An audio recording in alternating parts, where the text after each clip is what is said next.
안녕하세요. 마인드 디톡스의 묻지마 캔디입니다. 오늘의 방송 제목은 외도 알기 전이면 배우자에게 이렇게 대할 것이다입니다. 구독, 좋아요 눌러주세요. 저는 항상 지나간 과거에 대해서는 후회를 하거나 집중하지 마시라고 말씀을 드립니다. 그럼에도 불구하고 자아 성찰 혹은 자기 반성의 시간은 반드시 필요한데요. 본처를 두고 바람을 핀 사람들은 기본적인 부분이 결여가 되어 있다라고 저는 생각을 하지만, 바람을 피는 결핍된 인간들보다는 저희들이 그릇이 더 크기 때문에 되돌릴 수는 없지만, 그럼에도 불구하고 부부관계 회복을 위해서 애쓰시는 분들이 계시다면은 이런 내용들이 도움이 되지 않을까라고 하는 마음에서 방송을 준비를 했습니다. 이 주제로 글을 게시하고 댓글로 여러분들의 의견을 받아보았습니다. 웃음이 나기도 하고 공감을 하기도 하고, 그런데 그냥 있는 그대로 제가 글을 적었는데요. 한번 그 댓글 내용들을 보도록 하겠습니다.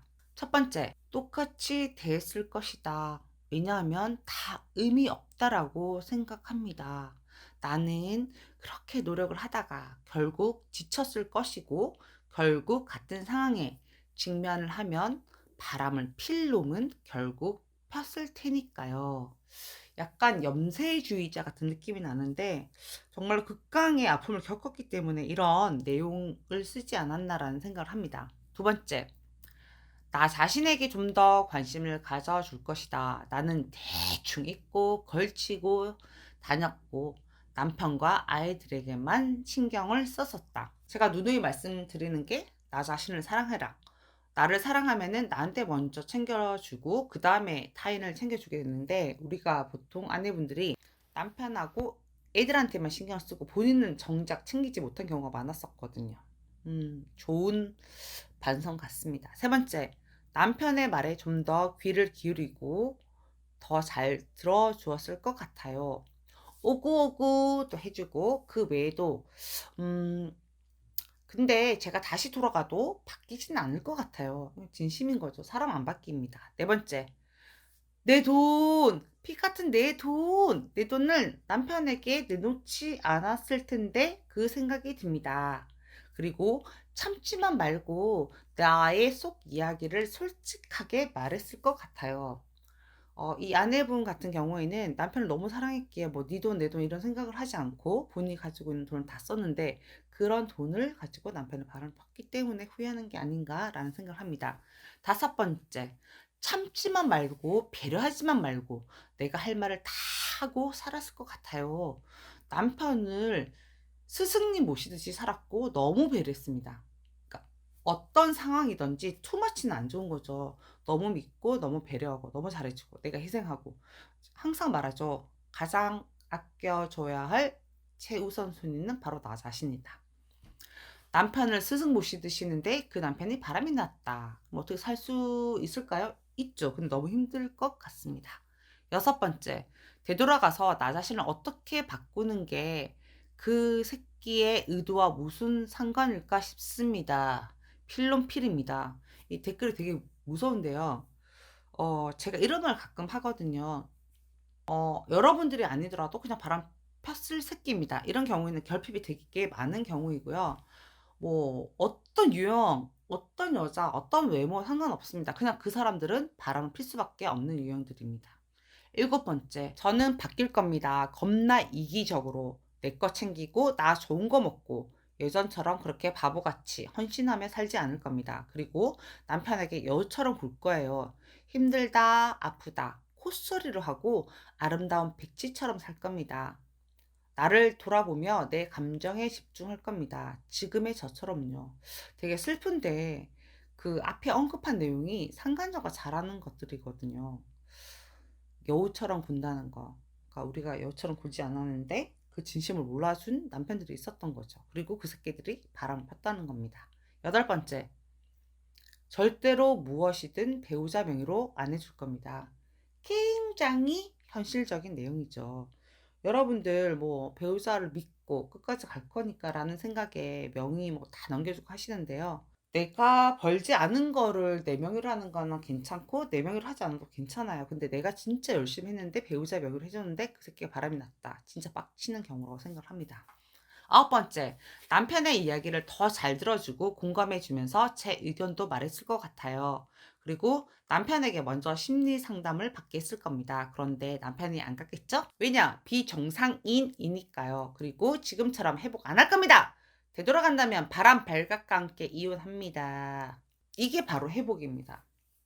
이 아내분 닉네임 소나기 님인 거 다 아시죠? 진짜 이게 핵심입니다. 왜냐면 남편의 상황에 따라서 내가 흔들리지 않고 내가 힘들어하지 않거든요. 굉장히 객관적이고 발을 빼서 남편을 바라보는 시각이 너무 중요하고 이때가 진짜 회복이 된 겁니다. 열 번째, 저는 모질이, 즉 모자라는 척하며 살겠습니다. 밤마다 남편의 요구를 튕기지 않겠습니다. 튕겼더니 튕겨 나가더라고요.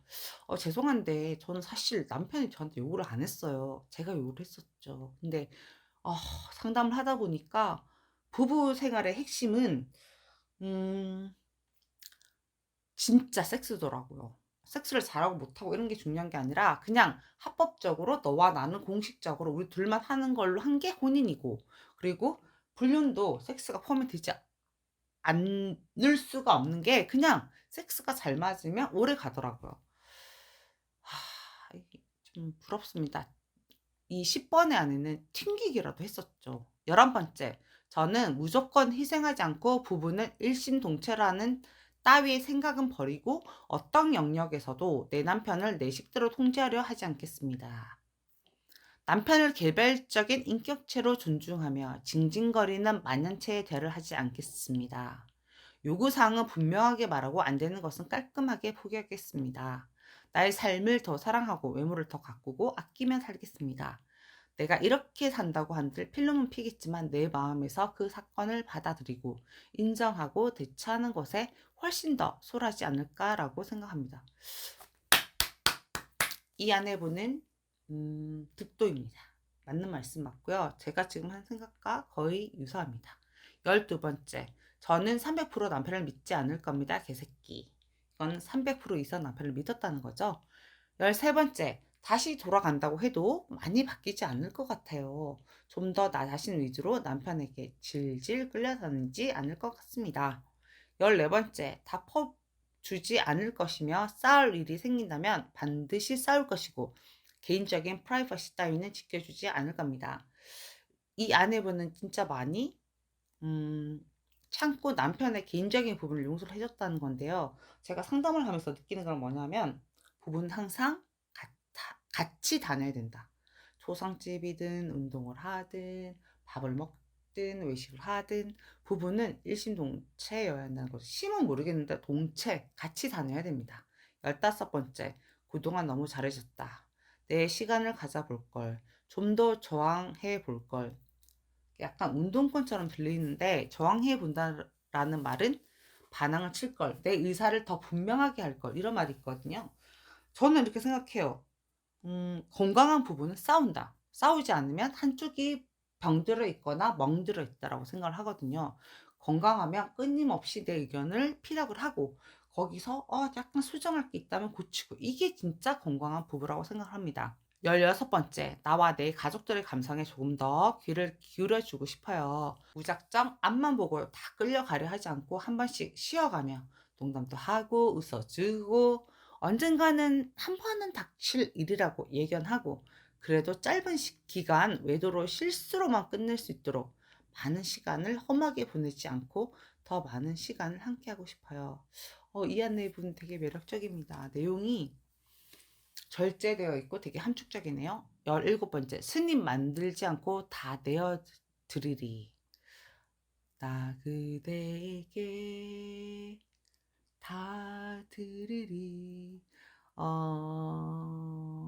이거는 남편이 아내에게 요구를 했을 경우만 가능한 거잖아요. 근데 남편이 원했는데 너무 많이 거부를 하면은 부부 관계 회복에도 위해가 됩니다. 18번째, 죽일 거다. 근데 사실 우리 다 그런 마음 듭니다. 19번째, 나와는 다른 사람, 타인이라는 걸 인정하고 정서적으로 독립할 것이고 나와 같은 마음일 것이라는 착각은 안 할랍니다. 딩동댕동댕. 20번째, 내 마음을 다 퍼주지 않고 나 자신을 위해서 투자하고 내 몸매뿐만 아니라 내 건강까지 가장 중요한 내 마음까지 더 강하게 만들었을 것 같아요. 다 만드셨죠, 아내분? 정말 생각도 너무 좋으십니다. 21번째. 내가 얼마나 도른 여자인지 보여주며 살았을 것이다. 너무 멍청하게 내내 했더니 나를 너무 쉽게 본 듯한다. 근데 아내분이 이게 영원한 값도 없고 을도 없기 때문에 조만간 아내가 예전의 갑의 위치를 차지할 수가 있습니다. 22번째. 돈을 쟁여서야 했다. 내 남편이니까 이럴 거야 라는 터무니없는 환상을 가지고 있었다. 50대 이상 아내분들은 그냥 핵심이 돈 이야기만 하거든요. 네. 23번째. 촉이 이상하다 싶었을 때는 바로 감금을 시켜서 패 죽였을 겁니다. 남편이 싫다라는 내 모습을 하지 않으려고 조금 더 노력했을 거예요.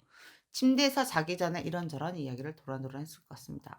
공감 100%입니다. 그 결혼 생활에 있어서 상대 배우자가 싫어하는 행동만 하지 않아도 결혼 생활이 되게 성공적으로 유지할 수 있다라고 하잖아요. 근데 너무 쉽게 들었던 것 같아요. 저 같은 경우는. 예, 너무 맞는 말씀 같습니다. 그리고 서로 노력을 해야 되고 대화도 많아야 된다라고 생각합니다. 23번째, 저는 되돌아가도 똑같을 것 같아요. 남편에게 의지하고 남편만 바라보고 남편이 하고 싶은 대로 살게 태클을 걸지 않고 냅두고 저 자신을 낮춰가며 남편의 길을 세워줬어요.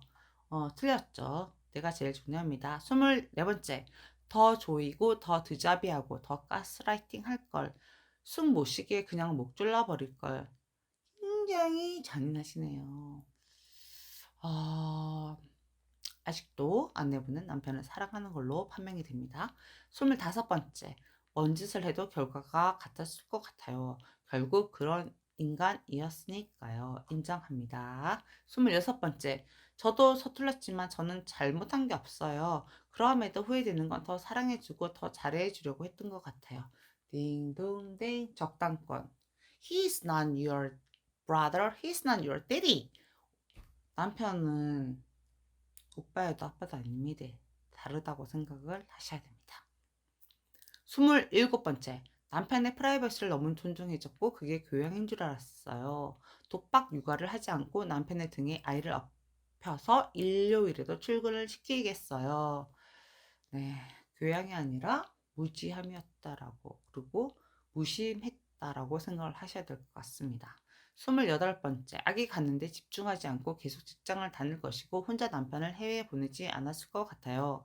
상담하다 보면은 요즘에 나이가 너무 많이 들어서 하다 보니까 시험관 아기 같은 경우는 그냥 일반적이거든요. 근데 그 시험관 아기를 낳기 위해서 본능적인 남편이 그걸 맞춰가며 어떤 그런 행위를 통해서 그 섹슈얼한 그런 걸 다 잃어버리고 배우자에 대해서 그런 감정이 없어지는 경우가 되게 많았거든요. 특히 그 임신을 시도하던 시절 이때 남편이 바람 피는 경우가 되게 많았어요. 왜냐면 그들은 결핍이 많고 재미있는 게 좋은데 재미있지 않거든요. 왜냐? 합법적인 만남을 통해서 하기 때문에. 뭐 비합법적인 부분도 있긴 하지만 여튼 그런 분위기였던 것 같습니다. 29번째, 저는 그냥 결혼을 안 했을 것 같아요. 결혼은 미친 짓이다. 굉장히 현명하신 분이십니다. 31번째, 돈줄을 틀어 막았을 것 같아요. 이건 남편분들이 아내의 바람에 대처하는 경우가 이게 맞는 것 같고요. 32번째, 좀 더 애교를 피웠을 것 같습니다. 피우라고 해도 안 됩니다. 네, 32번째, 이기적으로 살았을 것 같아요. 네, 이기적으로 당연히 사셔야 됩니다. 33번째, 돌아가고 싶지 않아요. 모든 것이 내 인생이라고 가감없이 받아들이고 그냥 살았을 것 같아요. 오늘 방송은 여기까지 하도록 하겠습니다. 네이버 카페에서 묻지마 캔디 마인드 디톡스로 검색을 해주세요. 상담을 통해서 여러분들의 문제 해결에 실질적인 솔루션을 제공해 드리겠습니다. Have a sweet mind detox. 다음 방송일에 우리 또 만나요. 안녕.